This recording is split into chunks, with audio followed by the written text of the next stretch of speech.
তোমার মতো অপদার্থ বাবা থাকার চেয়েও না থাকাও ভালো, না থাকাও ভালো। এর চেয়ে বিষ খাওয়ায় মাইরে ফেললে তো পারতে।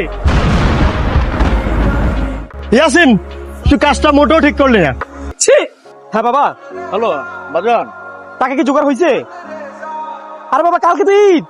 বর্তমানে বাজারে যে অবস্থা বাজান, আমি কিভাবে কুরবানিটা দিই বল? প্রতি বছর হচ্ছে আমার বন্ধুদের বাসায় গিয়ে আমি কোরবানির দাওয়াত খাই। এবার বলছি যে আমাদের বাসায় তাদেরকে দাওয়াত দিব। আমি তোর সম্মানটা রাখার চেষ্টা করতেছি বাজান, আমার একটু সময় দে। প্রতি বছরই তোমার একই অজুহাত, রিক্সা চালিয়ে সংসার চালাতে পারো না, তাহলে চালাও কেন? তোমাকে বাবা বলতে আমার লজ্জা লাগে।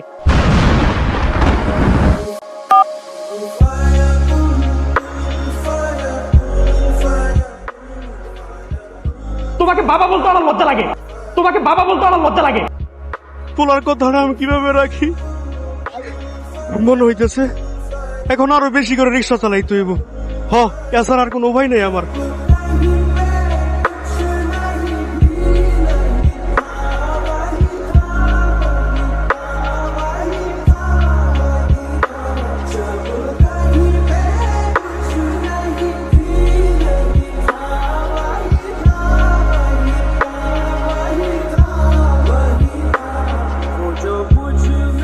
মামা তোরা একটু বস, হ্যাঁ আমি একটু আসতেছি। হ্যাঁ বাবা দাঁড়াও, আজকে ঈদের দিন তুমি এক টুকরো মাংস দিয়ে আমার বন্ধুদের সামনে বসালে, এর চেয়ে বিষ খাওয়ায় মাইরে ফেললে তো পারতে। তোমার মতো অপদার্থ বাবা থাকার চেয়েও না থাকাও ভালো। ইয়াসিন, তুই কাজটা মোটেও ঠিক করলি না। তুই আমাদেরকে খাওয়ানোর জন্য তোর বাবাকে অপমানি করতেছিস। আরে তুই তোর সন্তানের নামে কলঙ্ক। তুই কি জানিস এক টুকরো মাংসের জন্য কালকে সারা রাত তোর বাপ রিক্সা চালাইছে, আর তুই সেই বাবাকে অপমান করলি? ছি। আরে ওই কি বুঝবো বাবার মর্ম? শোন, বাবারা কখনো নিজের জন্য বাঁচে না। বাবারা তোর মতো সন্তান, আমার মতো, এর মতো তাদের জন্য বাঁচে। দাঁত থাকতে দাঁতের মর্ম বুঝিস। এক্ষুনি মাপ চা তোর বাবার কাছে, যা।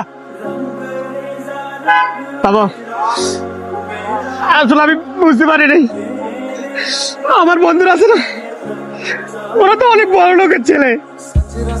ওদের গেটটা, ওদের চলাফেরা, ওদের ড্রেস আপ সবসময় আমি তাদেরটা হিসেব করছি। বাবা, তুই যে আমার বাবা রিক্সা চালান, সেটি আমি কখনো চিন্তা করতে পারিনি। বিশ্বাস কর, বাবারা কখনো নিজের জন্য বাঁচে না রে। আমি তোর মুখে তো মুঠো ভাত দেওয়ার জন্য আমি রিক্সা চালিয়েছি 24 ঘন্টা ঢাকা শহরে। আমি কুরবানি দেওয়ার মতো কোনো টাকা পয়সা পাইনি। আমি সবার কাছে টাকা ধার চেয়েছি, কেউ আমাকে টাকা ধার পর্যন্ত দেয়নি বাবা।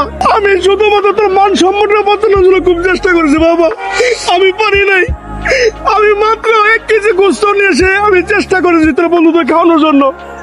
বিশ্বাস কর বাবা, আমার সামর্থ্য থাকলে কখনোই আমি এমনটা করতাম না। তুই আমাকে মাফ করে দিস বাবা। তুই আমাকে মাফ করে দিস। বাবা নামের মানুষটা নিজের কষ্ট লুকিয়ে পরিবারের মুখে হাসি ফোটানোর চেষ্টা করে। তাই বাবার সামর্থ্যের বাইরে কিছু চাইবার আগে একবার ভাবো। হয়তো তোমার এই ছোট্ট আবদার পূরণ করতে না পারায় তিনি রাতভর কষ্ট পান। বাবাদের সম্মান করো, ভালোবাসো, কারণ পৃথিবীর সবচেয়ে নিঃস্বার্থ মানুষগুলোর একজন হলো বাবা।